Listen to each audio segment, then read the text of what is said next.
রাহমাতুল্লাহি ওয়া বারাকাতুহু। এ পর্যায়ে আপনাদের সামনে মূল্যবান আলোচনা নিয়ে আসছেন বহু গ্রন্থ প্রণেতা, সৌদি আরবের তায়েফ ইসলামিক সেন্টারের সাবেক দায়ী, পিস টিভি বাংলার বিশিষ্ট আলোচক, সিলেটের কৃতি সন্তান শায়েখ মোহাম্মদ হারুন হোসেন। শায়েখ মোহাম্মদ হারুন হোসেনকে তার মূল্যবান আলোচনা পেশ করার জন্য অনুরোধ জানাচ্ছি।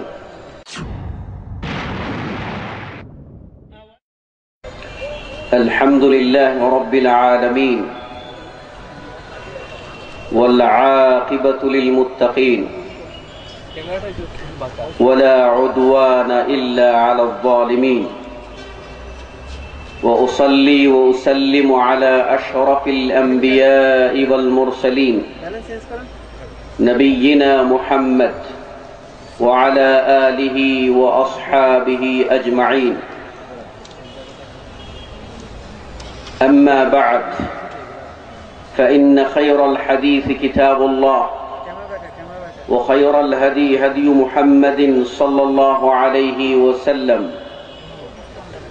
وشر الأمور محدثاتها وكل محدثة بدعة وكل بدعة ضلالة. فقد قال الله تبارك وتعالى في كلامه المجيد بعد أعوذ بالله السميع العليم من الشيطان الرجيم وما أرسلنا من قبلك من رسول إلا نوحي إليه أنه لا إله إلا أنا فاعبدون. وقال النبي الأمين صلى الله عليه وسلم تفتح أبواب الجنة يوم الاثنين ويوم الخميس فيغفر لكل عبد لا يشرك بالله شيئا إلا رجلا كانت بينه وبين أخيه شحناء رواه مسلم.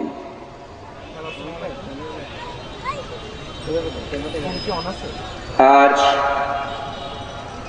30 मार्च जुमाबार 2012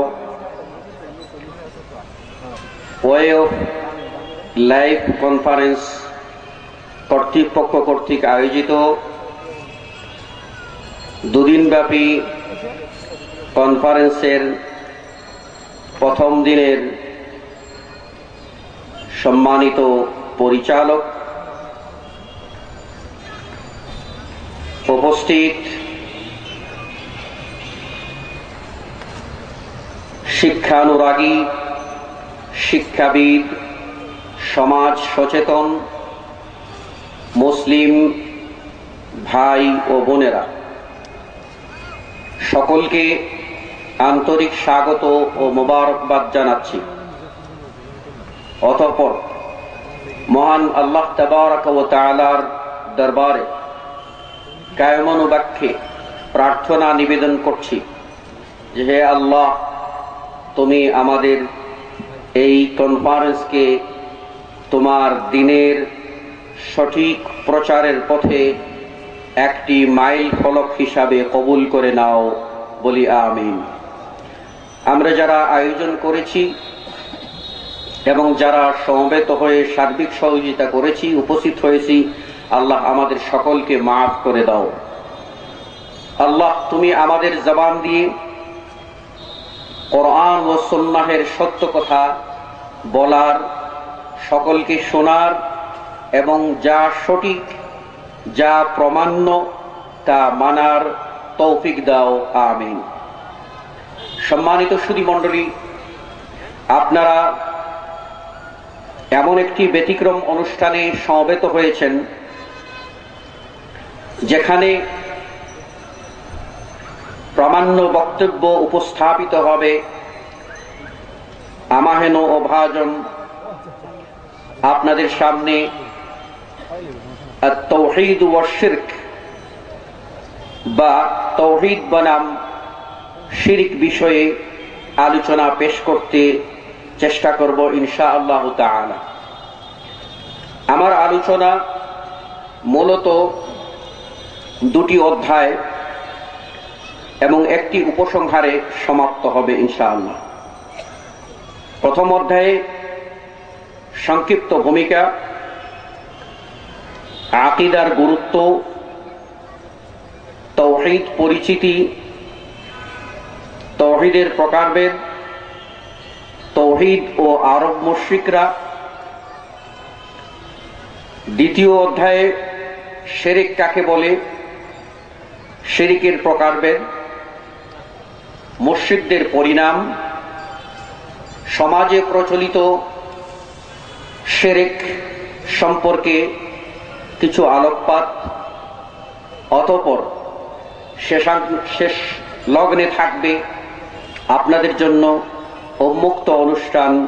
আমার এই বিষয় সংশ্লিষ্ট কোনো জিজ্ঞাসা, কোনো প্রশ্ন থাকলে আপনারা আমার কাছে লিখে পাঠাতে পারেন অথবা সরাসরিও প্রশ্ন করতে পারেন।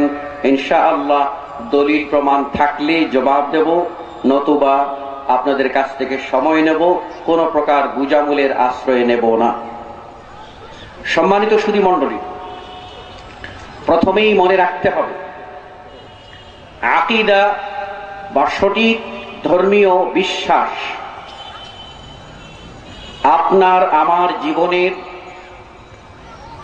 সকল সাধনার পথে একটি বড় গুরুত্বপূর্ণ দিক। কেননা বিশুদ্ধ আকীদা না হলে, বিশুদ্ধ ঈমান না হলে বান্দার কোনো প্রকার সাধনা শ্রম মহান আল্লাহ কবুল করবেন না। আল্লাহ রাব্বুল আলামিন কোরআনুল কারীমে বলে দিয়েছেন, ওয়াকাদিমনা ইলা মা আমিলু মিন আমালিন ফাজআলনাহু হাবাআম মানসুরা। কিয়ামতে বিচার দিবসে যে সমস্ত মানুষেরা কুফরি ও শিরকের কদর্যে নিমজ্জিত, এ সকল মানুষের জীবনের সাধনা যত ভালো কাজ সমাজে করুক না কেন, দেশ ও জাতির কল্যাণে যত অবদান রাখুক না কেন, সব কিছুকে আল্লাহ রাব্বুল আলামিন ধুলিত তোলার মতো উড়িয়ে দেবেন। আল্লাহ রাব্বুল আলামিন সেগুলির কোনো ওজন দেবেন না, কোনো মূল্য দেবেন না, কোনো কিছুকেই গ্রহণ করবেন না। এজন্যই সর্বাগ্রে প্রয়োজন বিশুদ্ধ আকীদা। আমি এ প্রসঙ্গে সংক্ষিপ্তভাবে বলছি। আপনাদের সকলের জানা আছে যে আমাদের নবী মুহাম্মদ সাল্লাল্লাহু আলাইহি ওয়াসাল্লাম ইসলামের দাওয়াত যখন শুরু করেছিলেন, তারই চাচা আবু তালেব একরকম জীবন বাজি রেখে আল্লাহর নবীকে সাহায্য করেছিলেন, ইসলামের পক্ষে কাজ করেছিলেন, যদিও তিনি ইসলাম গ্রহণ করেন নাই। আরব মুশরিকরা জড়ো হয়ে সম্মিলিতভাবে উদ্যোগ নিয়ে আবু তালেবের কাছে এসে প্রস্তাব দিয়েছিল যে আপনি আপনার ভাতিজাকে সামলান, সে আমাদের মূর্তির বিরুদ্ধে কথা বলছে, বাপদাদার তরিকার বিরুদ্ধে কথা বলছে, তাকে সতর্ক করুন, নতুবা আপনি সরে দাঁড়ান, আমরা বিচার করে নেব। উপায়ন্তর না দেখে আবু তালেব একান্তে গিয়ে তারই ভ্রাতুষ্পুত্র মুহাম্মদুর রাসূলুল্লাহ সাল্লাল্লাহু আলাইহি ওয়াসাল্লামের কাছে গিয়ে বললেন, ভাতিজা আমার, আরবের সব গোষ্ঠী একত্রিত হয়ে গেছে, আমি বোধহয় তোমাকে আর রক্ষা করতে পারবো না, কি বলো তুমি, তোমার বক্তব্য কি? তখন রাসূলুল্লাহ সাল্লাল্লাহু আলাইহি ওয়াসাল্লাম জবাব দিয়েছিলেন, চাচা যান, আপনি গিয়ে ওদেরকে বলুন, ওরা যদি অসম্ভবকে অসম্ভব করে, অর্থাৎ আকাশের সূর্যকে যদি ডান হাতে এনে দেয় আর চন্দ্রকে যদি বাম হাতে এনে দেয়, যা কখনো সম্ভব নয়, ওই কাজটাও যদি তারা করে, তবুও আমি মুহাম্মদ আল্লাহর পক্ষ থেকে যে সত্য নিয়ে এসেছি, ওই সত্য থেকে চুল পরিমাণ পিছপা হব না, ওর দাওয়াত ও মিশন আমি চালিয়ে যাব। চাচা যান, আপনি গিয়ে বলে দিন এক হাতে যদি এনে দাও চাঁদ, অপর হাতে আফতাব। এক হাতে যদি এনে দাও চাঁদ, অপর হাতে আফতাব, তবু আমি করিব না কখনো সত্যের অপলাপ। দ্ব্যর্থহীন কণ্ঠে মুহাম্মদুর রাসূলুল্লাহ সাল্লাল্লাহু আলাইহি ওয়াসাল্লামের জবাব শুনে তার হৃদয়ে প্রগাঢ় বিশ্বাস জন্মালো যে মুহাম্মদ যা বলছে তাই সত্য, মুহাম্মদ যা নিয়ে আসে তাই সত্য, সুতরাং মুহাম্মদকে সঙ্গ দিতেই হবে। সঙ্গ দিয়েছিলেন। এমনকি আরবরা যখন বয়কট করেছিল মক্কার শাবে আবি তালেবের গিরি গুহায় আল্লাহর নবী এবং নবীর সাথে যারা ইসলাম গ্রহণ করেছিলেন এবং যারা সমর্থন করেছিলেন তাদের সকলকে যখন বয়কট করেছিল, ওই সময়ে আবু তালেব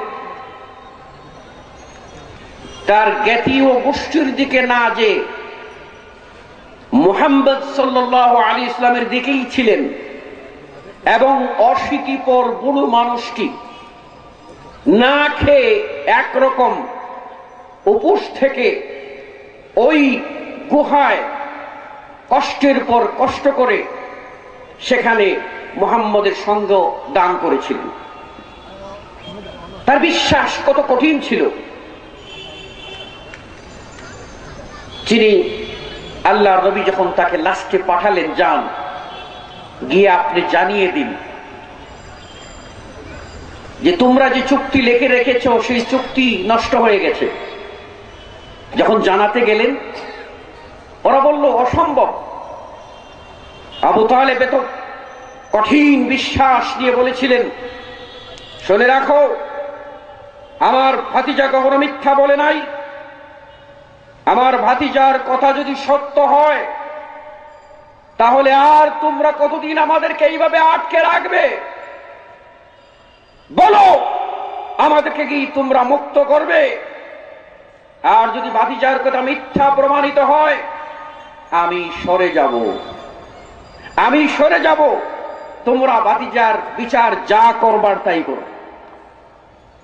জীবন বাজি রেখে যিনি মুহাম্মদ সাল্লাল্লাহু আলাইহি সাল্লামের নিরাপত্তার কাজে নিয়োজিত ছিলেন, প্রহরীর মতো কাজ করেছেন, বডিগার্ডের মতো কাজ করেছেন, অশীতিপর বুড়ো মানুষটা শেষ লগ্নে এসে এত বড় কথা বলে দিলেন। তার বিশ্বাস মুহাম্মদ অবশ্যই সত্য বলবে। কিন্তু যখন মরণ সন্নিকটে আসলো, আল্লাহর নবী শিওরের পাশে গিয়ে বলছিলেন, চাচা যান, আপনি শুধু ডিক্লার দিয়ে দেন, আপনি শুধু ঘোষণা দেন, তাওহীদ ও রিসালাতকে মেনে নেন, আকীদাকে সঠিক করে ফেলুন, ঈমানকে সঠিক করে ফেলুন। আপনি শুধু বলুন, আশহাদু আল্লা ইলাহা ইল্লাল্লাহু ওয়াহদাহু লা শারীকা লাহু ওয়া আশহাদু আন্না মুহাম্মাদান আবদুহু ওয়া রাসূলুহু। কালিমাটা পাঠ করুন। ওয়াহাজ্জু বিকা ইনদাল্লাহ। এই কালিমাকে পুঁজি করে আল্লাহর দরবারে সুপারিশ করে আমি বাকি কাজ করে নেব, আপনি শুধু খালি কালিমাটা পাঠ করুন। কিন্তু নসিব হয় নাই, ঈমান আনেন নাই, ঈমান তো আনেন নাই, মরেছেন কুফরি অবস্থায়। মরার সময়ে কুফরির কথা তার জবান দিয়ে ডিক্লার করে গেছেন, সন্দেহ দূর করে গেছেন, আরবের জাতিকে জানিয়ে গেছেন, শুনে রাখো, আমি ভাতিজার কাছে সারেন্ডার করি নাই, মুহাম্মদের দিন মানি নাই, মুহাম্মদকে নবী বলে স্বীকার করি নাই, আমি মরলাম ওয়া আনা আলা মিল্লাতি আব্দুল মুত্তালিব, আমি আমার বাপদাদার ধর্মের উপরে মৃত্যুবরণ করলাম। মরে গেলেন রাসূলের চাচা আব্বাস রাদিয়াল্লাহু আনহু আল্লাহর নবীকে জিজ্ঞাসা করছেন যে ইয়া রাসূলুল্লাহ, আপনার চাচা আবু তালেব আপনার জন্য অনেক কিছুই করেছেন, ইসলামের জন্য অনেক কিছুই করেছেন, তার অবস্থান কি? রাসূলুল্লাহ সাল্লাল্লাহু আলাইহি ওয়াসাল্লাম বললেন, যেহেতু ঈমান আনেন নাই তাই আমি তাকে দেখছি জাহান্নামে। অপর বর্ণায় আসছে, আমার কারণে জাহান্নামের সবচেয়ে হালকা শাস্তি দেওয়া হবে, সেই শাস্তি পাবে আমার চাচা আবু তালেব, এবং জাহান্নাম তার শুধু পদযুগলের টাকনা পর্যন্ত গ্রাস করবে, আর ওটুকুর তাপে তার মগজ উত্রাতে থাকবে। এটাই হবে জাহান্নামের সবচেয়ে হালকা শাস্তি। লক্ষ্য করুন, অনেক কিছু করেছিলেন, জীবন বাজি রেখে মুহাম্মদের জন্য সেবা দিয়েছিলেন, কিন্তু তার আকীদা বিশুদ্ধ করতে পারেন নাই, তাই তিনি জাহান্নামের পাত্র হয়েই থাকলেন, জান্নাতের অধিকারী হতে পারেন নাই। আল্লাহর নবী সফা পাহাড়ে ডিক্লার দিয়ে বলেছিলেন, হে আমার বংশধরেরা, হে আমার জাতীয় গোষ্ঠীরা, আনকিযু আনফুসাকুম মিনান নার, তোমরা তোমাদের জীবনকে জাহান্নাম থেকে বাঁচাও, তোমরা নিজেরা ঈমান এনে জাহান্নাম থেকে নিজেকে বাঁচাও। তারই কন্যা কলিজার টুকরা ফাতিমাকে লক্ষ্য করে বলেছিলেন, ইয়া ফাতিমা বিনতে মুহাম্মদ, ওহে মুহাম্মদের কন্যা ফাতিমা, আনকিযি নাফসাকি মিনান নার, তুমি তোমার জীবনকে জাহান্নাম থেকে বাঁচাও। ফাইন্নী ওয়াল্লাহি লা আমলিকু লাকি মিনাল্লাহি ইয়াওমাল কিয়ামতি শাইআ, আল্লাহর কসম, আমি কিয়ামতের দিনে তোমার জন্য কিছুই করতে পারবো না। অর্থ কি? তোমার যদি ঈমান, তোমার আমল না থাকে, মুক্তি তুমি পাবে না। যুদ্ধের ময়দানে আল্লাহর নবী যুদ্ধ করতে গেছেন, জনৈক ব্যক্তির ভিতরে ঈমান এসে গেছে, ঈমান উকিঝুঁকি মারছে, তিনি দৌড়ে চলে আসছেন। আসার পরেই আল্লাহর নবীর সামনে গিয়ে বলছেন, আমি কি আগে ইসলাম গ্রহণ করব, না এই মুহূর্তে আমি লড়াই করব? রাসূলুল্লাহ সাল্লাল্লাহু আলাইহি ওয়াসাল্লাম জবাব দিচ্ছেন, আসলিম, প্রথমেই তোমার আকীদাকে বিশুদ্ধ করো, তোমার ঈমানকে ঠিক করো। আকীদা যদি বিশুদ্ধ হয়, তোমার জীবনের সাধনা কম হোক বেশি হোক কাজে লাগবে। পক্ষান্তরে আকীদায় যদি বিভ্রাট থেকে যায়, তাহলে তোমার সাধনা ব্যর্থতায় পর্যবসিত হবে। আসলিম, প্রথমে তুমি ইসলাম গ্রহণ করো, অতঃপর তুমি গিয়ে লড়াই করো। লোকটি তখন আল্লাহর নবীর কাছে শাহাদাতের বাণী ডিক্লার দিয়ে ইসলামে প্রবেশ করে তরবারি নিয়ে যুদ্ধের ময়দানে ঝাঁপিয়ে পড়ল। যুদ্ধ করতে করতে এক পর্যায়ে দুনিয়া থেকে বিদায় হয়ে গেল। রাসূলুল্লাহ সাল্লাল্লাহু আলাইহি ওয়াসাল্লাম বললেন, আমিলা কালিলান ওয়া উজিরা কাসীরা, লোকটি কম আমল করে বেশি নেকি নিয়ে জান্নাতে চলে গেল। সম্মানিত সুধী মণ্ডলী, এতে স্পষ্টত বোঝা গেল যে আকীদা বিশুদ্ধ না হইলে মুক্তি পাওয়া যাবে না। আকীদা এমন একটি গুরুত্বপূর্ণ বিষয়, যে বিষয়টি আমাদের সকলকে খেয়াল করতে হবে। আপনারা দেখুন, বিগত ইতিহাসগুলি পর্যালোচনা করে দেখুন, একদিকে নূহ আলাইহিস সালাম, অপরদিকে তারই পুত্র। আকীদার কারণে নূহ তার সন্তানের ওই সময়ে কোনো কাজে লাগলেন না। তিনি চাইলেন, বললেন আমারই পরিবার। আল্লাহ বললেন, হে নূহ, লা তাকফু মা লাইসা লাকা বিইলম, যে বিষয়ে তোমার জ্ঞান নাই সে বিষয়ে কথা বলো না। যেহেতু আকীদার বিভ্রাট তার ভিতরে রয়ে গেছে, সুতরাং সে তোমার পরিবারভুক্ত নয়। তোমার পরিবারের পরিবারভুক্ত তারাই যারা ঈমান এনে বিশুদ্ধ আকীদার সাথে তোমার নৌকায় চলেছে, তারাই হলো তোমার পরিবারভুক্ত। তোমার রক্তের সম্পর্ক হোক, তোমার বর্ণের সম্পর্ক হোক, তোমার গোষ্ঠীর সম্পর্ক হোক, তোমার অস্থিমজ্জার সম্পর্ক হোক, সেটা আমার কাছে দর্তব্য বিষয় নয়। দর্তব্য বিষয় হলো আকীদা ও ঈমান। ইব্রাহিম একদিকে তার পিতা মূর্তি বানিয়ে বিক্রি করেন, আর তারই পুত্র তিনি আরেকদিকে লা ইলাহা ইল্লাল্লাহ এর দাওয়াত দেন। তাহলে পার্থক্য কোথায়? আমাদের নবী মুহাম্মদ সাল্লাল্লাহু আলাইহি ওয়াসাল্লাম একদিকে দাওয়াত দিচ্ছেন, তার গোষ্ঠী আরেকদিকে। পার্থক্য কোথায়? যেখানে নবীকে বদরের মতো যুদ্ধে যেতে হয়েছে, উহুদের মতো যুদ্ধে তাকে ক্ষত হইতে হয়েছে, যেখানে তাকে অনেক যুদ্ধ করতে হয়েছে, যেখানে তাকে জন্মভূমি ছেড়ে চলে যেতে হয়েছে, সেগুলি কি আমরা লক্ষ্য করি নাই? তারই অনুসারীদের দৃষ্টান্ত আমাদের সামনে রাখি। সাহাবী আবু উবাইদা ইবনুল জাররাহ রাদিয়াল্লাহু আনহু আরদা যুদ্ধের ময়দানে আল্লাহর নবীর পক্ষে, ইসলামের পক্ষে, কোরআনের পক্ষে, হাদিসের পক্ষে, দ্বীনের পক্ষে, আল্লাহর পক্ষে যুদ্ধে নেমেছেন। আর তারই পিতা নেমেছেন আবু জাহেলের নেতৃত্বে আল্লাহর বিরুদ্ধে, ইসলামের বিরুদ্ধে, কোরআনের বিরুদ্ধে, হাদিসের বিরুদ্ধে, দ্বীনের বিরুদ্ধে, নবীর বিরুদ্ধে পিতা তরবারি উঁচিয়ে উঁচিয়ে পুত্রের সামনে এসে হাত ছেড়ে বলছে, আয় মোকাবেলা কর, আয় মোকাবেলা কর। আবু উবাইদা ইবনে জাররাহ সাহাবী, তিনি নিজে ভাবছেন পিতা পুত্রের লড়াই, সরে গেলেন, মুখ ফিরিয়ে নিলেন যাতে লড়াই না হয়। কিন্তু পিতা যখন বারবার হুঙ্কার ছাড়ছে, তখন তিনি চিন্তা করলেন, এই লোকটি আমার জন্য কাল হয়ে এসেছে। পিতৃ মহব্বত মনে জাগিয়ে দিতে পারে শয়তান, হতে পারে আমি দিগ্ভ্রান্ত হয়ে যেতে পারি। তাই তিনি তরবারি, চামড়ার ব্যাগ থেকে তরবারি বের করে বললেন, তরবারি দিয়ে ফয়সালা হয়ে যাক। তরবারি দিয়ে ফয়সালা করে দিলেন। আল্লাহ রাব্বুল আলামিন সূরা মুজাদালা পড়ে দেখবেন, আয়াত নাযিল করে বলে দিলেন, এই কাজটাকে প্রশংসা করে আল্লাহ এটাই বিধান জারি করে দিলেন, লা তাজিদু কওমান ইউমিনুনা বিল্লাহি ওয়াল ইয়াউমিল আখির ইউআতুনা মান হাদ্দাল্লাহ ওয়া রাসূলুহু।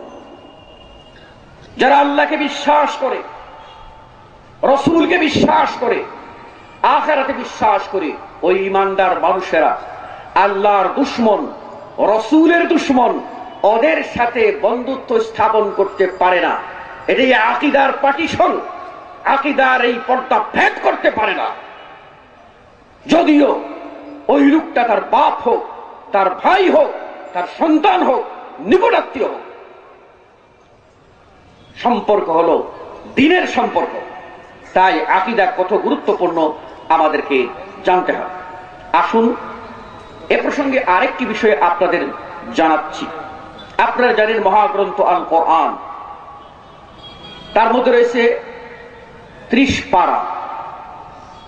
আল কোরআনের মূল প্রতিপাদ্য বিষয় 3টি। তার মধ্যে 1 ভাগ অর্থাৎ 1/3, 3 ভাগের 1 ভাগই হচ্ছে আকীদা বিষয়, তাওহীদ বিষয়।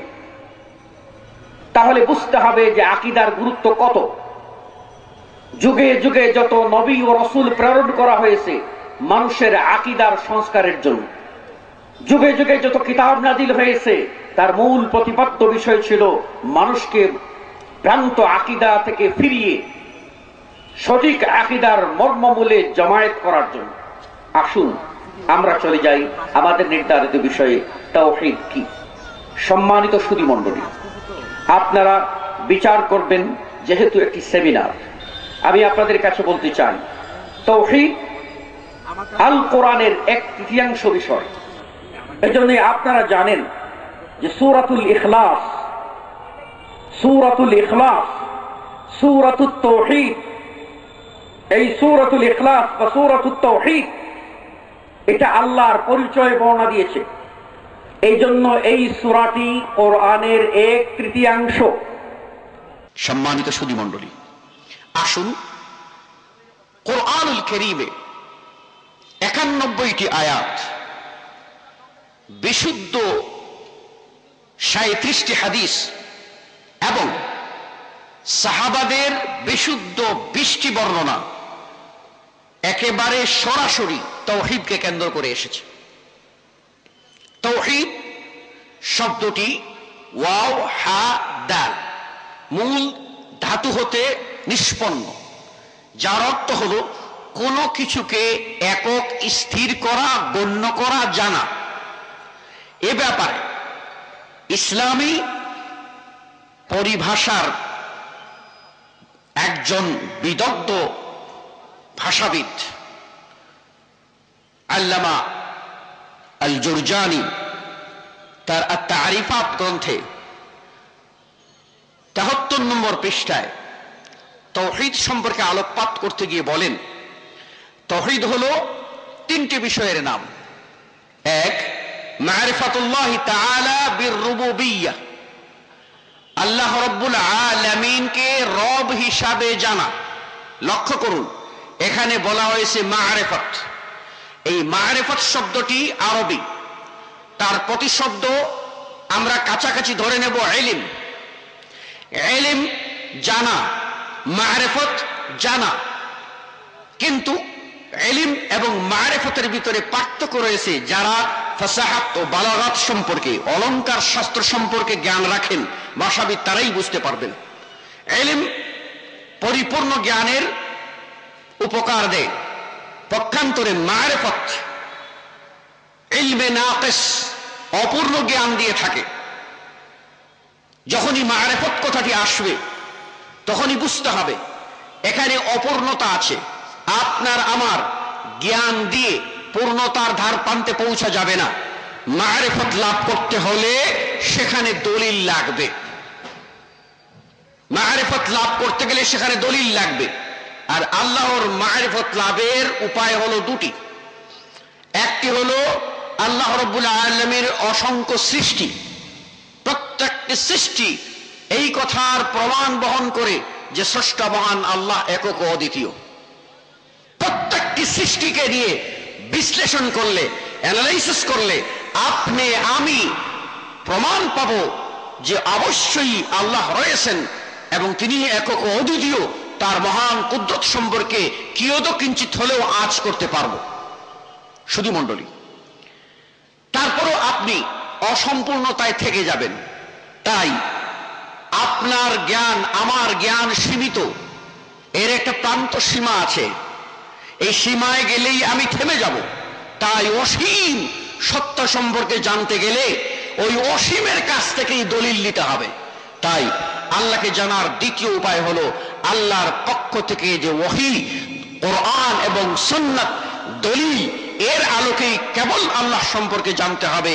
এর বাইরে গেলে আপনি বিভ্রান্ত হয়ে যেতে পারেন, ডাইভার্ট হয়ে যেতে পারেন, লক্ষ্যচ্যুত হয়ে যেতে পারেন। সেজন্য আল্লাহ রাব্বুল আলামিন ঈমান আনার পূর্বে যে বিষয়টি উল্লেখ করেছে বলছেন ফাআলাম আন্নাহু লা ইলাহা ইল্লাল্লাহ। ফাআলাম, তুমি এই ইলম হাসিল করো। আল্লাহ বলেন নাই এই মারিফত লাভ করো, বলেছেন এই ইলম হাসিল করো, এই জ্ঞান পরিপূর্ণ রাখো যে আল্লাহ ছাড়া কোনো হক ইলাহ ও মাবুদ নাই। সম্মানিত সুধী মণ্ডলী, এক নম্বরে আল্লাহর মারিফত দলিল প্রমাণের সাথে রাখতে হবে যে আল্লাহর কর্ম বিষয়ে গুণগুলি সম্পর্কে। দুই নম্বর, ওয়াল ইকরার বিল ওয়াহদানিয়া, তিনি যে একক ও অদ্বিতীয়, তার এই এককত্বের স্বীকৃতি প্রদান করা। তিন নম্বর, ও নাফিউল আন্দাদ আনহু জুমলাতান, সামগ্রিকভাবে আল্লাহর সমকক্ষ হইতে পারে এই কথাটি চূড়ান্ত ভাবে হৃদয় মন থেকে উজাড় করে একেবারে ধুয়ে মুছে সাফ করে সবটাকে অস্বীকার করে দিতে হবে যে আল্লাহর কোনোভাবে কোনো সমকক্ষ হতে পারে না। ওয়ালাম ইয়াকুল লাহু কুফুয়ান আহাদ, তার সমান কেউ হতে পারে না। শুধুও দর্শকবৃন্দ, ভাষাবিদ ইবনু মনজুর তার লিসানুল আরব এর ওয়াও হা দাল এই অনুচ্ছেদে, এই পর্বে তিনি তাওহীদ সম্পর্কে আলোকপাত করতে গিয়ে বলেন, আত-তাওহীদ আল ঈমানু বিল্লাহি ওয়াহদাহু লা শারীকা লাহ, আল্লাহর প্রতি এইবার বিশ্বাস আনা যে তিনি একক, তার কোনো শরীক নেই। আল্লাহুল ওয়াহিদুল আহাদ, তিনি হলেন ওয়াহিদ, এক ও একক। যুল ওয়াহদানিয়া, তিনি এককত্বের মালিক। ওয়াত তাওয়াহুদ, কেবল তাকেই এক বলে স্বীকার করতে হবে, এই কথার অধিকারী তিনি। ইমাম মুহাম্মদ ইবন সুলাইমান আত-তাইমি তিনি বলেন, আত-তাওহীদ, তাওহীদ হচ্ছে হুয়া ইফরাদুল্লাহ সুবহানাহু বিল ইবাদা, ইবাদতে কেবল আল্লাহকে একক ও অদ্বিতীয় জানা। ওহুয়া দীনুর রুসুল, এই তাওহীদই হচ্ছে, অর্থাৎ ইবাদত, যাবতীয় ইবাদত কেবল আল্লাহ হকদার। এই কথাই হচ্ছে, এই কথার দাওয়াত ছিল সমস্ত নবী ও রাসূলদের। আল্লাযীনা আরসালাহুমুল্লাহু বিহি ইলা ইবাদি, যে দিন দিয়ে আল্লাহ রাব্বুল আলামিন নবী ও রাসূলদেরকে তার বান্দাদের কাছে প্রেরণ করেছিলেন। আসুন এই প্রকার তাওহীদ, যে এই যে তাওহীদ, এই তাওহীদটা আমরা কোরআন ও হাদিসে যা পাই তা যদি আমরা বিশ্লেষণ করি তাহলে দেখতে পাবো এই তাওহীদ মূলত তিন প্রকার, যদিও আল্লামা ইবনুল কাইয়িম রাহিমাহুল্লাহ তিনি দুই প্রকার বলেছেন। একটি হচ্ছে আল মা'রিফাতু ওয়াল ইসবাত, আল্লাহর পরিচয় ও আল্লাহর অস্তিত্বের স্বীকৃতি দেওয়া। আর আরেকটা হচ্ছে, সেটা হলো তাওহীদ ফিল তলব ওয়াল কসদ, দাবি, বিশ্বাসের দাবি অনুযায়ী যা করণীয় সব আল্লাহর জন্য এককভাবে করা। সবগুলি মিলিয়ে আমরা যদি বাস্তবে নজর দেই তাহলে দেখতে পাবো আল্লাহর তাওহীদ তিন প্রকারের। একটা হলো আত-তাওহীদ ফির রুবুবিয়্যাহ, রুবুবিয়্যাহ রব হিসাবে আল্লাহ এক, অদ্বিতীয়, এই কথা বিশ্বাস করা।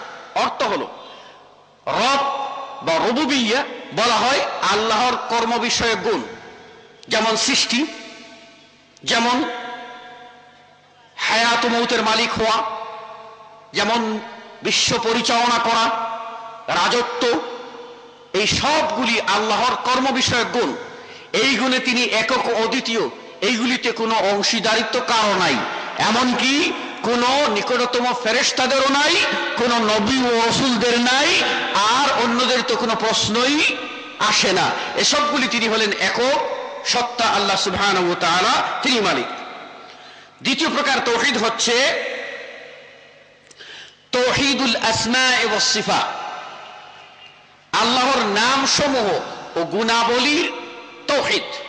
অর্থাৎ আল্লাহ রাব্বুল আলামিনের পরিচয় আল্লাহ যেভাবে কোরআনে দিয়েছেন, নবী করিম সাল্লাল্লাহু আলাইহি ওয়াসাল্লাম যেভাবে জাতির সামনে পেশ করেছেন, ওইভাবে হুবহু, বিনা ব্যাখ্যায়, বিনা বিশ্লেষণে, বিনা রূপান্তরে, বিনা পরিবর্তনে হুবহু যেভাবে বর্ণিত হয়েছে ওইভাবে বিশ্বাস করার নাম হলো আত-তাওহীদু ফিল আসমাই ওয়াস সিফাত। আল্লাহ রাব্বুল আলামিনের নাম ও গুণাবলীতে একক বলে তাকে জানা। অর্থাৎ আল্লাহর পরিচয় কোরআনে যেভাবে আসছে ওইভাবেই আপনাকে মানতে হবে, এর কোনো রূপক অর্থ ধারণ করা যাবে না। আপনার বিবেক যদি গ্রাহ্য নাও হয়, আপনি যদি ধরতে নাও পারেন, তবু সেখানে কল্পিত কোনো ব্যাখ্যা দিতে যাবেন না। আল্লাহর পরিচয় আল্লাহ যেভাবে দিয়েছেন, তার রাসূল সাল্লাল্লাহু আলাইহি ওয়াসাল্লাম যেভাবে পেশ করেছেন ওইভাবেই বিশ্বাস করতে হবে, এর বিকল্প কোনো বক্তব্য দেওয়া যাবে না। এখানেই আমরা দেখতে পাই পৃথিবীতে মুসলিমদের মাঝে অনেক মতবাদের জন্ম হয়েছে। কেউ বা এসে বলছেন স্রষ্টা বলতে কিছু নেই, যারা নাস্তিক তাদের বক্তব্য হচ্ছে ওমা ইউহলিকুনা ইল্লাদ দাহর, যুগের আবর্তন বিবর্তনে একদিন শেষ হয়ে যাব, মাটির কায়া মাটিতেই মিশে যাব, স্রষ্টা তো আর পাবেও না, বিচারও হবে না। ওদেরকে বলা হয় আপনার শুয়ুঈ, ওদেরকে বলা হয় নাস্তিক, ওদেরকে বলা হয় কমিউনিস্ট। এদের সংখ্যা পৃথিবীতে কম, হাতে গোনা কয়েকজন, কিন্তু পৃথিবীর অধিকাংশ মানুষ বিশ্বাস করে স্রষ্টা আছেন। আস্তিকদের সংখ্যা পৃথিবীতে বেশি, যদিও এই আস্তিকরা আল্লাহকে চিনতে গিয়ে নিজেরা নিজেদের ব্যাখ্যায় প্রবৃত্ত হয়ে বিভ্রান্তিতে পড়েছে। এজন্য অসংখ্য দল ও মতের জন্ম হয়েছে। কেউ বা বলেছেন স্রষ্টা সব জায়গায় বিরাজমান, সব জায়গায় তিনি বিরাজমান, তিনি আরশে আজিমে নন। কেউ বা আবার বলেছেন যে তিনি আরশে আজিমে বসে আছেন। কেউ বা আবার বলেছেন যে তার আকৃতি আছে অমুকের মতো। কেউ বা আবার বলেছেন তার আকৃতি বলতে কিছু নেই। এই রকম বিভ্রান্তিকর বক্তব্য আমরা দেখতে পাই। অনুরূপভাবে আমরা দেখতে পাই যে যে মত পোষণ করেছেন সেই মতের ব্যাখ্যায় নিজেরা নিজেদের তাফসীর রচনা করেছেন। কেউ বা এসে হুবহু আয়াতটা বিকৃত করে ফেলেছেন। কেউ বিশ্বাস করেন আল্লাহ রাব্বুল আলামিন এর গুণ মাত্র 7টি, কেউ বলেন 9টি, কেউ বলেন 11টি, এর বেশি না। কেউ বলেন আল্লাহর 99টা নাম আছে, এর বেশি না। দলিল নেন বুখারীর হাদিস থেকে, কিন্তু এটা জানেন না যে এটা আল্লাহ রাব্বুল আলামিনের 99টা গুণের কথা বলা হয়েছে, এর অর্থ এই নয় যে আল্লাহ রাব্বুল আলামিন এই কয়টি গুণেই সীমাবদ্ধ, বরং আল্লাহর গুণ, আল্লাহর সিফাত, আল্লাহর মহিমা, আল্লাহর কুদরত অপরিসীম, কোন সংখ্যায় সীমাবদ্ধ নয়। নবী কেবল আমাদেরকে 99টার কথা বলেছেন, বলেন নাই যে 99 এর ভিতরেই আল্লাহ সীমাবদ্ধ। এই ধরনের অনেক বক্তব্য আমাদের সমাজের ভিতরে রয়েছে। কেউ বা এসে বলছেন আল্লাহ রাব্বুল আলামিন বান্দার বিশেষ বিশেষ বান্দার কলবে প্রবেশ করে ফেলেন, সেজন্য তারা বললেন, খুঁজে খুঁজে বক্তব্য দিয়ে বলেন মান্না গঞ্জম দর জমিনে আসমা, আল্লাহর কোথাও আসমান জমিন কোথাও ঠাই হলো না, লাস্ট পর্যন্ত আল্লাহ গিয়ে ঢুকলেন কোথায়? মুমিনের কলবের ভিতরে। কেউ ওই জন্যই আপনার গানও বালায় যে নামাজ নামাজ করো মুসল্লি, নামাজ কি চিনো? পিছন দিকে খোদা তৈয়া ঢুস দেও ময়দানো। ওরা বিভিন্ন আবৃত্তি করে, বিভিন্ন বক্তব্য দিয়ে থাকে। কেউ বা শ্রবণ শক্তি নাই। এই রকম অবান্তর বক্তব্যগুলির জন্ম হয়েছে দলিল থেকে ডাইভার্ট হওয়ার কারণে, লক্ষ্যচ্যুত হওয়ার কারণে। এ কারণে এই সবগুলির জন্ম হয়েছে। ফলে মুসলিমরা আজকে আল্লাহকে বিশ্বাস করতে গিয়ে কেউ বা কোনো মানুষের পূজা শুরু করে দিয়েছে, কেউ বা কোনো গাছের পূজা শুরু করে দিয়েছে, কেউ বা মাছের পূজা শুরু করে বক্তব্য ইরাকে গিয়ে প্রচার করে। সে যখন এই ধরনের বক্তব্য দেওয়া হলো, তাকে শাস্তি দেওয়া হলো। হক তাআলা কোথায় কোথায় লাক্ষ্মণ একবার কেবলমাত্র তৌহিদের সংজ্ঞা না জানার কারণে, তৌহিদের পরিচয় না জানার, আমরা নিজেরা এক একজনের মন মতো আরেকজনকে ইলা বানিয়ে তার কাছে মাথা নত করি। কেউ বা জেতা ব্যক্তির কাছে যাই, কেউ বা মরা ব্যক্তির কাছে। আল্লাহ তো বলেছেন কোরআনুল কারীমে সূরা ইউসুফে, ওমা ইউমিনু আকসারুহুম বিল্লাহি ইল্লা হুম মুশরিকুন, ওদের অধিকাংশই ঈমানদার দাবি করছে কিন্তু ওরা সবাই মুশরিক। কেন ঈমান দাবি করে আবার মুশরিক হয় কেমন করে, সে প্রসঙ্গে আমি আসতেছি আপনাদের সামনে। আমি আপনাদের জ্ঞাতার্থে জানাতে চাই, অর্থাৎ সকল প্রকার ইবাদতের মালিক একমাত্র আল্লাহ। ইবাদতের দিকে, ইবাদত বান্দার কর্ম, যারা বান্দা তাদেরকে মনে করে তার নাম হলো মাবুদ বা ইলাহ। যখন বান্দার কর্মের দিকে একত্ব, আর যখন ইলাহের দিকে সম্বন্ধ করা হবে, ইলাহের দিকে সম্বন্ধ করা হবে, তখন বলা হয় তাওহীদ ফিল উলুহিয়্যা, অর্থাৎ ইলাহ হওয়ার যে যোগ্য তিনি হলেন ইলাহ। সকল প্রকার ইবাদতকে খাস করতে হবে। সম্মানিত সুদী ও দর্শকবৃন্দ, তাওহীদ হলো দ্বীনের মূল ভিত্তি, যার জন্য আসমানি কিতাব নাজিল হয়েছে, যার জন্য নবী ও রাসূল পৃথিবীতে এসেছিলেন, এবং তারা যে কাজটি করেছেন মহান আল্লাহ সুবহানাহু ওয়া তাআলা। সূরা আম্বিয়ার 25 নম্বর আয়াতে আল্লাহ রাব্বুল আলামিন বলেন, ওয়ামা আরসালনা মিন ক্বাবলিকা মির রাসূলিন ইল্লা নূহি ইলাইহি, আমি তোমার পূর্বে যত রাসূল প্রেরণ করেছি প্রত্যেকের কাছে এই মর্মে আমি ওহী করেছি, এই মর্মে আমি বাণী পাঠিয়েছি, জান্নাহু লা ইলাহা ইল্লা আনা, আমি ব্যতীত কোন ইলাহ নেই, হক মাবুদ নেই, ফা'বুদুন, অতএব তোমরা আমারই ইবাদত করো। সম্মানিত সুধী মণ্ডলী, এই হলো তাওহীদ। এবার আসুন আমার আলোচ্য সূচির অন্যতম একটা ভাগ হচ্ছে আরবের মুশরিকদের তাওহীদ আর বর্তমান জামানার মুসলিমদের তাওহীদের একটু কম্পারেটিভ আলোচনা।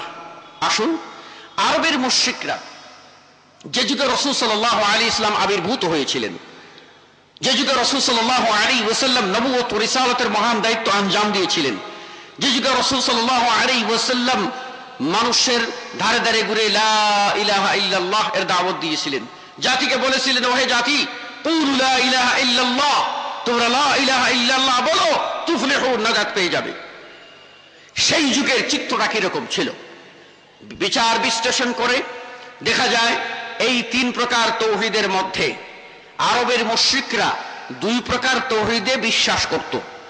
তারা আল্লাহর জাত ও সিফাতে বিশ্বাসী ছিল এবং আল্লাহর রুবুবিয়্যত কর্ম বিষয়ক গুণেও তারা আল্লাহকে একক জানত। সেজন্য তারা মুশরিক হওয়া সত্ত্বেও আল্লাহর দিকে সম্বন্ধ করে আব্দুল্লাহ নাম রাখত। তারা মুশরিক হওয়া সত্ত্বেও আল্লাহর কাছে কান্নাকাটি করত। তারা মুশরিক হওয়া সত্ত্বেও বাইতুল্লাহ আল্লাহর ঘর কাবার মতওয়ালির দায়িত্ব তারা পালন করেছিল।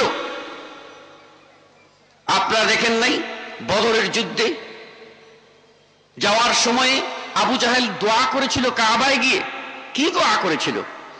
হে আল্লাহ, মুহাম্মদ যদি সত্যের উপরে হয়ে থাকে তাহলে তাকে সাহায্য করো, আর যদি আমরা সত্যের উপরে হয়ে থাকি তাহলে আমাদেরকে সাহায্য করো।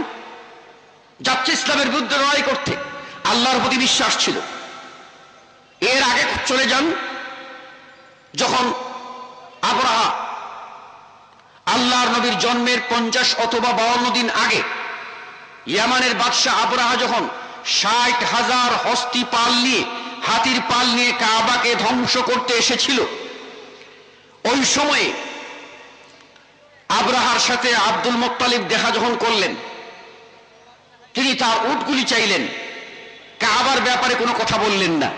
আশ্চর্য হয়ে আবরাহা বলেছিল যে আপনি কাবার মুতাওয়াল্লি, আপনার কাবা ভাঙতে এসেছি, কাবা রক্ষার জন্য আপনি কোনো বক্তব্য দিচ্ছেন না, কোনো সুপারিশ করছেন না। তিনি জবাব দিয়েছিলেন যে ওই ঘরের মালিক যিনি, তিনি সেই ঘর রক্ষা করবেন। বলে তিনি কি করে রক্ষা করবেন আমার হস্তির পাল থেকে? বলে ওটা তুমি আর উনি বুঝবে, আমি নয়। পরে নিজে সদল বলে কাবায় গিয়ে আল্লাহর ঘরে গিয়ে কেঁদেছিলেন যে আল্লাহ, আমরা দুর্বল, পারি নাই, তোমার ঘরের রক্ষা তুমি করো। আল্লাহ রাব্বুল আলামিন রক্ষা করেন নাই? ফারসালা আলাইহিম তায়রান আবাবিল তারমিহিম বিহিজারাতিন মিন সিজ্জিল। পাখি ঝাঁকে ঝাঁকে পাখি পাঠিয়ে দিলেন, কঙ্কর, ছোট ছোট কঙ্কর নিক্ষেপে হস্তি বাহিনী পর্যদস্ত হয়ে গেল এবং আঘাতের পর আঘাতের চোটে ক্ষত বিক্ষত হয়ে পড়ে থেকে চেঁচিয়ে মেচিয়ে আবরাহা মৃত্যুবরণ করলো। পরে যে জায়গায় এই ঘটনাটি ঘটেছিল সেটি ছিল মুজদালিফা এবং মিনার মাঝখানের জায়গা, যাকে বলা হয় ওয়াদি আল মুহাসসর। এখনো যারা হজে যান দেখবেন সে জায়গা লাল বাতি দিয়ে আলাদা করে দেওয়া হয়েছে। আল্লাহ নবী যখন হজে আসছিলেন এই জায়গা অতিক্রম করার সময় বলেছিলেন, দ্রুত পার হো, দ্রুত পার হো, এটা অভিশপ্ত জায়গা। সেই সময়ে ওরা আল কাবাকে গিয়ে কাবায় কেঁদেছিল। তাহলে আল্লাহ নবী কেন আসলেন? তারা তো আল্লাহকে মানত। আল্লাহর কাছে আল্লাহ কিতাব কেন নাযিল করলেন? তারা তো আল্লাহকে মানত। তারা তো কাবাগর তওয়াফ করত, হাজিদের পানি পান করাইতো, সেবা করত। হ্যাঁ, তারা যে জায়গায় ভুল করেছিল সেই ভুলটা শুধরাবার জন্য, তাদের গ্রেট মিস্টেক, মারাত্মক ভুল ছিল, তারা আল্লাহকে পাওয়ার জন্য মাঝখানে ওসিলা ধরেছিল। আল্লাহর উলুহিয়তে, ইবাদতে ওই হাতে গড়া মূর্তিকে মাধ্যম স্থির করেছিল। এটা আল্লাহ রাব্বুল আলামিন কোরআনুল কারীমে আমাদেরকে জানিয়ে দিয়েছেন। জিজ্ঞাসা করো, কে আসমান জমিন সৃষ্টি করেছে? এর রব কে, খালেক কে, মালিক কে? তখন ওরা বলবে সায়াকুলুনাল্লাহ, আল্লাহ বলছেন। ওরা বলবে ওর মালিক আল্লাহ। কিন্তু পার্থক্য কোথায়? ওরা ওইগুলির পূজা বানিয়ে ফেললো, লাত, উজ্জা, মানাত, হুবল, এগুলির দোহাই দেওয়া শুরু করলো, বলে এদের মাধ্যমে আল্লাহকে পাবে। আল্লাহ রাব্বুল আলামিন সে কোথাও কোরআনে তুলে ধরেছেন এদের মূল ভুলটা কোথায়। আল্লাহ বলছেন ওরা কি বলতো? ওরা বলতো যে মা না'বুদুহুম ইল্লা লিয়ুকাররিবুনা ইলাল্লাহি যুলফা, আমরা তো ওই লাত, উজ্জা, মানাত, হুবলের পূজা করি না, ইবাদত করি না, এগুলিকে আমরা মাধ্যম বানিয়ে নিয়েছি আল্লাহর কাছে পৌঁছার জন্য। মিলটা ওই যুগের মুশরিকদের সাথে বর্তমান যুগের তথাকথিত মুসলিমদের মিল দেখুন। বর্তমান যুগের তথাকথিত মুসলিমরা আল্লাহর রুবুবিয়তেও শিরক করে সন্তান চায় খাজা বাবার কাছে গিয়ে। আরবের মুশরিকরা তা চাইতো না। আরবের মুশরিকরা রব হিসেবে আল্লাহকেই মানত, হায়াত মৌতের মালিক আল্লাহকেই মানত। আজকের যুগের মুসলিমরা চলে যায় চট্টগ্রামে, সেখানে গিয়ে খাজার দরবারে, বাইজিদ মুস্তামিতে গিয়ে গাছের সাথে যাদের সন্তান হয় না সে সমস্ত মায়েরা গিয়ে সেখানে গাছের ডালে ইট বেঁধে রেখে আসে যে ওই ইটের ভরে ডালটা যেরকম নুয়েছে আস্তে আস্তে ওই রকম যেন তাদের পেটের ভিতরে সন্তানটা এসে যাবে, সন্তান হয়ে যাবে, বাবা সন্তান দেবে। সূরা জুমারের ভিতরে আল্লাহ রাব্বুল আলামিন আমাদের নবীকে, কাকে? আমাদের নবী, যিনি সমস্ত নবী ও রাসূলদের ইমাম, যিনি সমস্ত নবী ও রাসূলদের ইমাম, যার আগে কেউ বেহেশতে ঢুকতে পারবে না,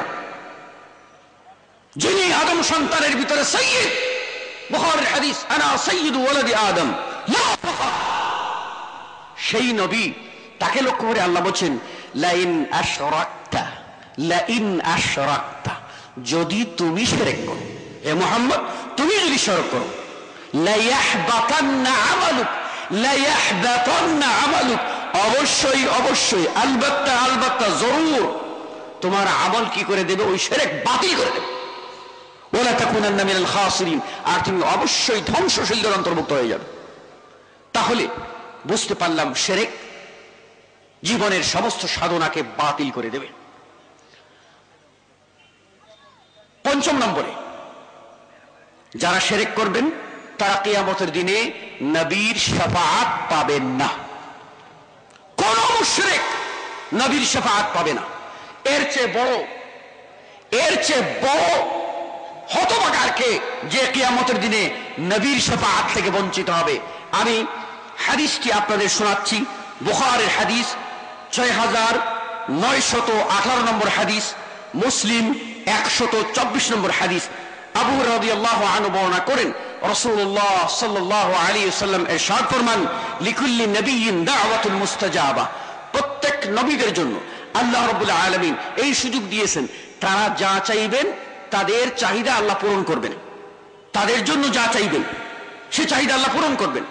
কিন্তু আমার নবী বলেন, প্রত্যেক নবীরা তাদের চাওয়া, তাদের পাওয়া তারা চেয়ে নিয়েছেন, সবাই নিয়েছেন, কিন্তু আমি ইন্নী ইখতাবাইতু দাওয়াতি, আমি আমার পাওনা দোয়াটা লুকিয়ে রেখে দিয়েছি, আমি চাই নাই, রেখে দিয়েছি।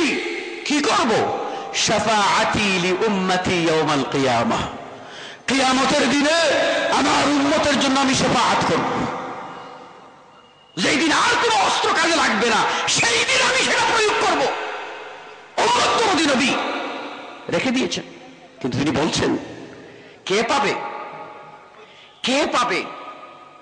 যে লোকটি বলে আমার মৌতের নিদানের কালে আসিও নবী গো শিয়রের পাশে, যে লোকটি বলে আল্লাহ তোমার কাছে না, মুহাম্মদ হলেই আমার যথেষ্ট, যে লোকটি বলে মৌতের কঠিন কালে মুহাম্মদ তুমি এসে আমার মাথার কাছে এসে আমাকে পার করে নিও, মুহাম্মদ পার করাতে পারবে? আল্লাহ যদি দয়াশীল না হন। এই জন্য নবী বলছেন, ওয়াইয়ানা ইলাতুল ইনশাআল্লাহ, আমার শাফাআত ওই উম্মতি পাবে যে লোকটি মৃত্যুবরণ করেছে তাওহীদের উপরে, শিরক করে নাই। পরিষ্কার কথা, মুশরিকের জন্য নবী শাফাআত করবেন না।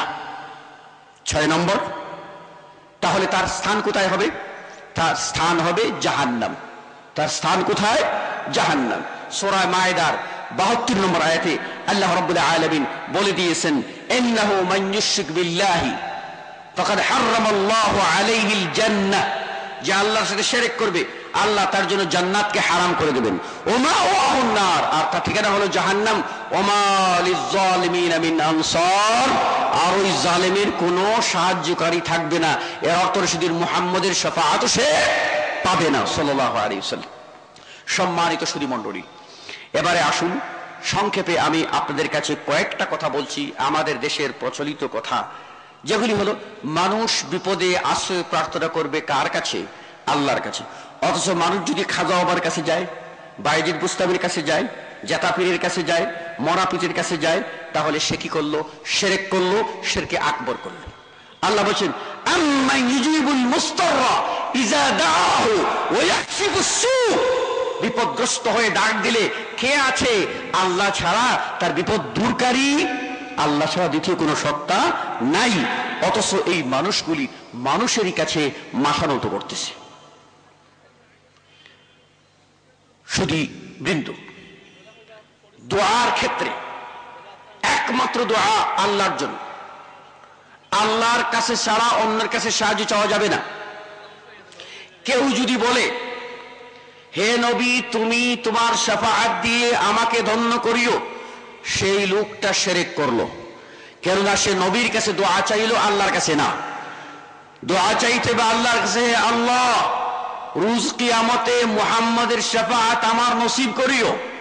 তা না করে যদি কেউ বলে, হে মুহাম্মদ আমারও মৌতের নিদানের কালে আসিও নবী গো শিয়রের পাশে, তাহলে সে মুশরিক। অনুরূপ ভাবে কার কথা বলবো? আমাদের দেশের প্রখ্যাত আলেম যিনি বুখারী অনুবাদ করেছেন, বুখারী অনুবাদ করতে গিয়ে বুখারীর ৫ম খণ্ডে সিরাত অধ্যায়ে একটি আরবি কবিতা প্যারোডি করেছেন, যেখানে আপনারা পাবেন। সেই কবিতার ভিতরে তিনি নবীর প্রশংসা করতে করতে গিয়ে একবার গিয়ে বলছেন, আতাইতুকা ইয়া খায়রাল মালাজি জিয়ারাতান মুস্তাশফাআন কাল আইদিল মুতাওয়াসসিলি। নবীর কাছে গিয়ে তিনি আশ্রয় চাইছেন, বলছেন, তারাহম আজিজাল হক ইয়া বাহরা রাহমাতিন ইয়া মারজিআল আসি ওয়া ইয়া খায়রা মাওইলি। বলছেন যে আমাকে দয়া করো হে রহমতের সাগর। দয়া আল্লাহ করবে না মুহাম্মদ করবে? কোথায় আমরা পৌঁছেছি? আরহামুর রাহিমিন আল্লাহ। তাহলে ওই ভুলটা শাহজালালের মাজারে যারা এসে বলে, রহমতুন নদিয়া গো বাবা, রহমতুন নদিয়া, দয়া করো মোরে হযরত শাহজালাল আউলিয়া, ওরা তো ভুল করে নাই।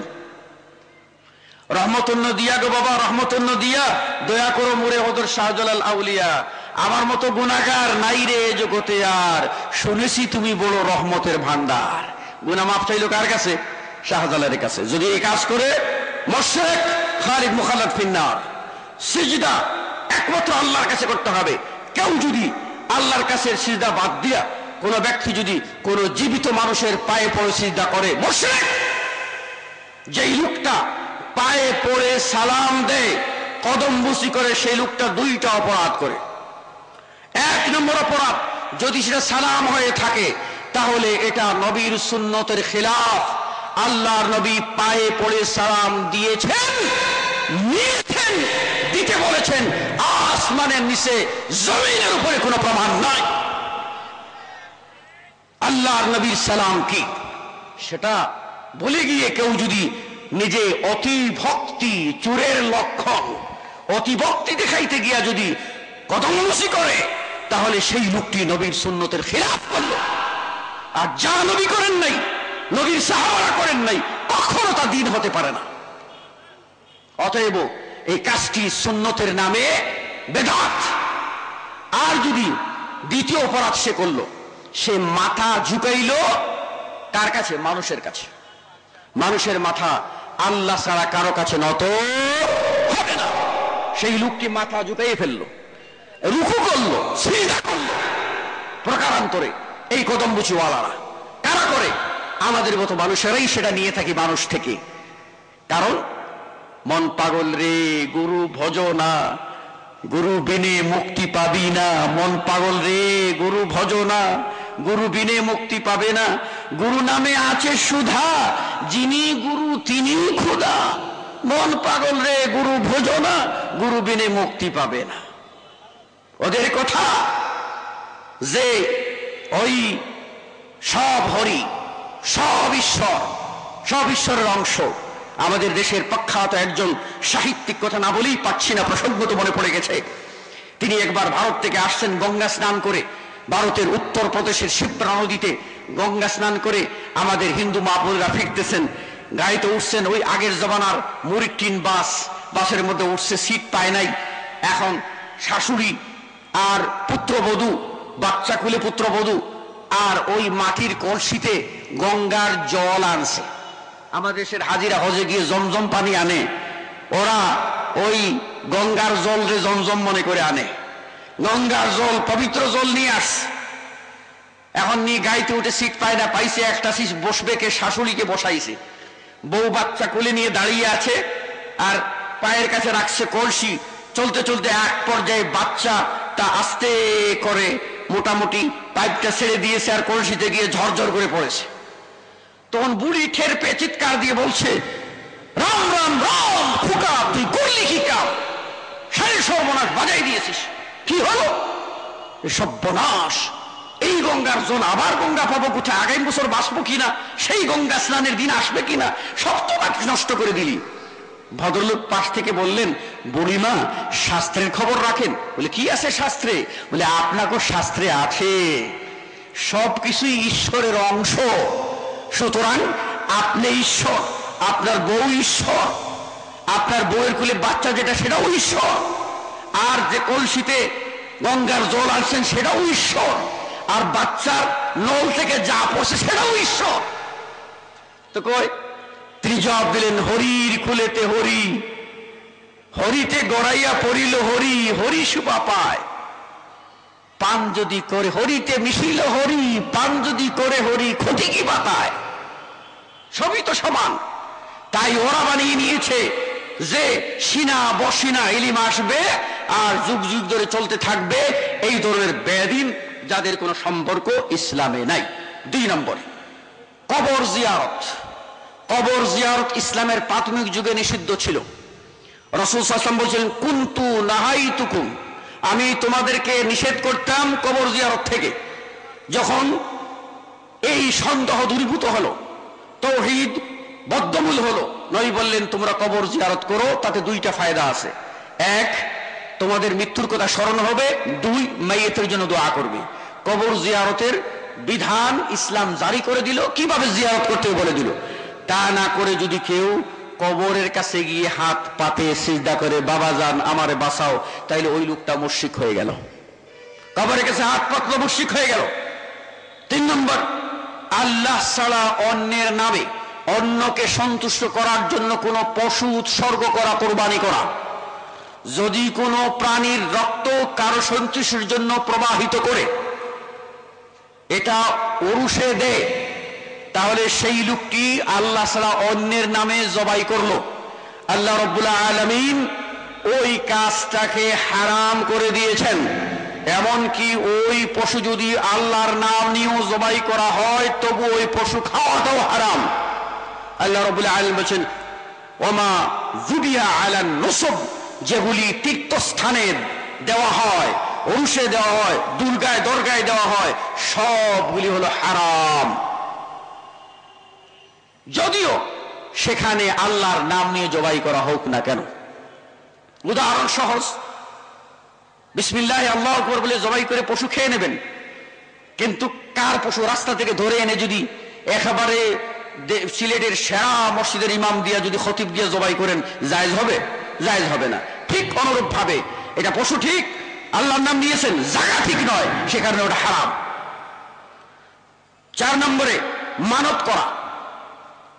অনেক সময় বিপদের পরে মানুষ বলে, আল্লাহ আমি শাহজালালের নামে 2 ডেক সিন্নি মানত করলাম, 1 ডেক সিন্নি, 1টা খাসি। এই সব মানত কেবলমাত্র হকদার আল্লাহ। যদি কেউ মানত করে আল্লাহর ওয়াস্তে, সেটা করতে হবে।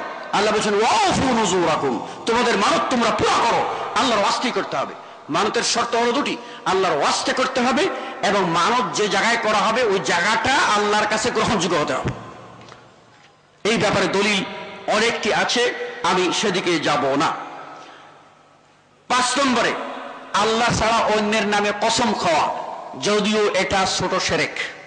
আমাদের সমাজে এই শিরকটা আছে। অনেক সময় মানুষ আল্লাহ ছাড়া অন্যের নামে কসম খায়, নিজের বাচ্চার মাথায় হাত দিয়ে বলে, দেখ বাচ্চার মাথায় হাত রেখে বলছি। কেউ আসে বলে যে আমি মরা কাঠের উপরে বসছি, কেউ বলে আমি মাটির উপরে বসছি, মরলে আমাকে মাটি দিবি। এই সবগুলি শিরকি বাক্যের অন্তর্ভুক্ত, যদিও এই শিরক চিরতরে ইসলাম থেকে আউট করে দেবে না, তবুও মারাত্মক। কেননা আল্লাহ নবী বলেছেন, মান হালাফা বিগাইরিল্লাহি ফাকাদ কাফারা আও আশরাকা, যে ব্যক্তি আল্লাহ ছাড়া অন্যের নামে হলফ করলো সে লোকটি কুফরি করলো অথবা শিরক করলো, যদিও কুফরুন দুনা কুফরিন, ইসলাম থেকে আউট করবে না, তবু এ থেকে বিরত থাকা চাই। 6 নম্বর, সিজদা। ওই ভক্তির নামে আঙ্গুল চুষা দরবেশ বাবাজিদের, এই সবগুলি হলো শিরক। 7 নম্বর, তাবিজ ব্যবহার করা। এই তাবিজ ব্যবহারকারীরা 2 প্রকারের মানুষ আছেন। একদল মানুষ যারা তাবিজ ব্যবহার করেন, মনে করেন তাবিজই বাঁচায়, তাবিজই মারে। যদি কেউ এই বিশ্বাস করে তাহলে শিরকে আকবর করলো, ইসলাম থেকে আউট হয়ে গেল। আর যদি কেউ বিশ্বাস করে যে আল্লাহই শেফা দেন, তাবিজ ওসিলা, তাহলে লোকটি ছোট শিরক করলো। বলবেন সে তো ছোট শিরক কেমন করে করলো? জবাব, আল্লাহ রাব্বুল আলামিন কোন অসুখ দিলে তার উপসর্গ তিনি নির্ধারণ করে দেন। তাই তিনি শরীয়ত সম্মত আপনাকে দুটি পন্থায় চিকিৎসার বিধান দিয়েছেন। একটা হলো শরঈ ওসিলা, যেগুলি হলো আপনি কোরআনের আয়াত পড়ে আপনি ফু দিতে পারেন, দোয়া আপনি পাঠ করতে পারেন, জমজম পানি পান করার কথা হাদিসে আছে, পান করতে পারেন, মদিনার আজওয়া খেজুর খেতে পারেন, চিকিৎসা আছে। হাব্বাতুস সাউদা কালিজিরা খেতে পারেন, চিকিৎসা আছে। এই সবগুলি হলো আল্লাহর নবী নির্ধারিত, সেগুলি আপনি গ্রহণ করতে পারেন। এটা এক। দ্বিতীয় হলো আল্লাহ যে সমস্ত আপনার প্রাণী জগৎ সৃষ্টি করেছেন, গাছ বৃক্ষ তরুলতা, সবগুলি থেকে নির্যাস বের করে যে ঔষধটা তৈরি করা হয়, চাহে সেটা আয়ুর্বেদিক হোক, চাহে সেটা ইউনানি হোক, চাহে সেটা হোমিওপ্যাথিক হোক, চাহে সেটা অ্যালোপ্যাথিক হোক, যদি অ্যালকোহল থেকে মুক্ত থাকে তাহলে ওটা অবশ্যই হালাল বৈধ উপায়। এই উপায়ে আপনাকে যেতে হবে। পক্ষান্তরে এর বিপরীতে তাবিজ একটি ওসিলা, এর কোনো দলিল প্রমাণ পাওয়া যায় না। আল্লাহর নবী তার জীবদ্দশায় তাবিজ দিয়েছেন, তার দলিল নাই। তাবিজ দিতে বলেছেন, তারও দলিল নাই। বরং দলিল পাওয়া যায় নাজরান থেকে 9 জন লোক রসুল আসছিলেন রসুল সাল্লাল্লাহু আলাইহি ওয়াসাল্লামের কাছে বায়াত নেওয়ার জন্য। তার মধ্যে একজনের বায়াত রসুল নেন নাই, বাকি সবার বায়াত নিয়েছিলেন। কেন নেন নাই? ওই লোকটার গলায় তাবিজ ছিল। পরে যখন লোকটা তাবিজ ফেলে দিল, তারপর রসুল সাল্লাল্লাহু আলাইহি ওয়াসাল্লাম বায়াত নিয়েছেন। বরং রসুল সাল্লাল্লাহু আলাইহি ওয়াসাল্লাম বলছেন, মান তাআল্লাকা তামিমাতান ফাকাদ আশরাকা, যে তাবিজ ঝুলাইলো সে শিরক করল। তাবিজ ওয়ালারা আমাদের দেশে দেখবেন, একটি কথা না বললেই নয়, কোরআনুল কারীম খুললে দেখবেন বিভিন্ন সূরার নকশা আছে। আর রহমানের নকশা, ওয়াকিয়ার নকশা, ইয়াসিন সূরার নকশা, আয়াতুল কুরসির নকশা। এই নকশা যারা বিক্রি করেন এবং যারা কিনেন তারা সকলেই পাপী, তারা সকলেই কাজটি করবেন, শিরক তো অবশ্যই, কুফরিও করবেন। কেমন করে? কারণ কোরআনুল কারীম আল্লাহর কালাম, এর একটা হরফ পরিবর্তনের অধিকার আপনার নাই। হরফ পরিবর্তনের অধিকার আপনার নাই। এখন আরবের জাহিলি যুগের লোকেরা আরবি হরফের মান সংখ্যা ধরে তারা ব্যবহার করত। আলিফের মান কত, বার মান কত, তার মান কত। সেই প্রথা অনুযায়ী আমাদের দেশে চালু আসে বিসমিল্লাহির রহমানির রহিম লিখতে 19টা হরফ। এই 19টা হরফের জাহিলি যুগের প্রথা অনুযায়ী হরফের মান সংখ্যা ধরলে দাঁড়ায় 786। এটা দেখবেন অনেক মাদ্রাসার পেড়েও লেখা আছে 786, যার অর্থ হলো বিসমিল্লাহির রহমানির রহিম, নাউযু বিল্লাহি মিন যালিক। কোরআনের একটি আয়াত সংখ্যায় পরিবর্তন করার দলিল কোথায় পেল ওরা? আমি সহজ উদাহরণ দিয়ে বলি, আপনার নাম যদি মুহাম্মদ আব্দুল্লাহ হয়, এইগুলি নামের অক্ষর মিলে যদি আপনি যোগফল করে, যদি আপনার নামের যোগফল যদি হয় 420, ইংরেজিতে বলবেন 420। এখন যদি আপনার বন্ধুকে বাড়িতে দরজায় গিয়ে ডাক দেবেন, এই 420 দরজা খুল, তাহলে ও দরজা খুলে চাবুক দিয়ে বের হবে, আমার নাম পাল্টাইলি আমাকে 420 বললি কেন? যদি একজন মানুষের নাম সংখ্যায় পরিবর্তন করে ডাকলে সেটা যদি তার জন্য মারাত্মক হয়, সে মেনে নিতে না পারে, আল্লাহর কালাম, যে কালাম আল্লাহ নাযিল করেছেন, ইন্না নাহনু নাযালনা যিকরা ওয়া ইন্না লাহু লাহাফিজুন, যে কালাম সম্পর্কে আল্লাহ বলেন, লা ইয়াতিহিল বাতিলু মিন বাইনি ইয়াদাইহি ওয়া লা মিন খালফি, যার অগ্র পশ্চাৎ ডান বাম থেকে কোনো বাতিল স্পর্শ করতে পারে না, যে মহাগ্রন্থ আল কোরআন, সেই কোরআনের আয়াতগুলিকে সংখ্যায় পরিবর্তন করে তামাশা করেছেন, কুফরি করেছেন, তাতে কোনো সন্দেহ নাই। যত বড় আপনি দরবেশ সাজুন না কেন, সাধু সাজুন না কেন, দলিল দেখাতে পারবেন না। গায়ের জুড়ে অনেক কিছুই করতে পারবেন, দলিল দেখাতে পারবেন না। অতএব এহেন কুফরি ও শিরকি কাজ থেকে মুক্ত হওয়া আমাদের একান্ত প্রয়োজন। সম্মানিত সুধী ও দর্শকবৃন্দ, আপনাদেরকে অনেক সময় নিয়ে বিরক্ত করেছি তাওহীদ বনাম ও শিরক প্রসঙ্গে আলোকপাত করতে চেয়ে। শেষবারে বলবো, আসুন আমরা আমাদের ব্যক্তি ও ব্যষ্টি জীবন, সামগ্রিক জীবন কোরআন ও সুন্নাহের আলোকে গড়ে তুলি। আমরা ইবাদত করব সির্ফ আল্লাহর জন্য, আমরা ইবাদত করব কেবলমাত্র মুহাম্মদ সাল্লাল্লাহু আলাইহি ওয়াসাল্লামের তরিকায়। আমরা নিজেরা সকল প্রকার শিরক, ছোট শিরক হোক আর বড় শিরক হোক, সব থেকে মুক্ত থাকব। সমাজকে জাগিয়ে তুলব, শিরকের বিরুদ্ধে গণজাগরণ আমরা সৃষ্টি করব। ইনশাআল্লাহ একদিন বাংলার মানুষ বুঝতে পারবে এই ধরনের কবর পূজা, মূর্তি পূজা, জেতাপীরের কাছে যাওয়া, মরা পীরের কাছে যাওয়া সবগুলি বাদ দিয়া একদিন মানুষ আল্লাহর দিকে যাবে, আল্লাহর গোলাম হবে। এই প্রত্যাশা আমাদের রইল। এই আশা নিয়ে আমরা সকলে মাঠে ময়দানে দাওয়াতের কাজ করব। আল্লাহ রাব্বুল আলামিন আমাদের সকলকে তৌফিক দান করুন, আমিন। আকুলু কওলি হাযা আস্তাগফিরুল্লাহ লি ওয়া লাকুম ওয়া লিসাইরিল মুসলিমিন। বারাকাল্লাহু লানা ওয়া লাকুম ফিল কুরআনিল আযীম। سبحانك اللهم وبحمدك أشهد أن لا إله إلا أنت أستغفرك وأتوب إليك والسلام عليكم ورحمة الله وبركاته.